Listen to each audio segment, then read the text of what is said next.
వాస్తవంగా ఈ వీడియో చూసి నేను భయపడ్డా, నిజంగానే.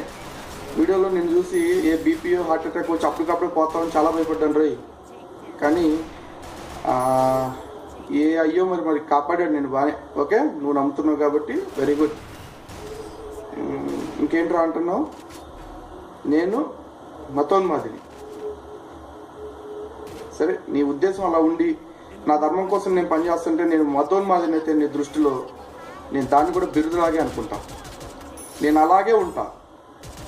నీలాంటి వాళ్ళు అంటే ఇలా కుక్కల్లాగా మురుగుతూ మా దేవుళ్ళని మా ధర్మాన్ని దూషిస్తున్న వాళ్ళని ఏ రకంగానే ఎదుర్కొంటూనే ఉంటా. ఫ్రెండ్స్, ఇన్ని అప్పాబావ కబుర్లు చెప్తున్న ఈ లింగం గారు చేస్తుంది ఏంటో మీకు తెలుసా? బ్యాక్ ఎండ్లో యూటీఆర్సీ అనే ఒక అజ్ఞాత గ్రూప్ను ప్రోత్సహిస్తూ అడ్డదిడ్డంగా హిందూ దేవుళ్ళ గురించి వీడియోలు చేస్తున్నాడు. దీన్ని నేను ఇలా ప్రశ్నిస్తున్నానని చెప్పేసి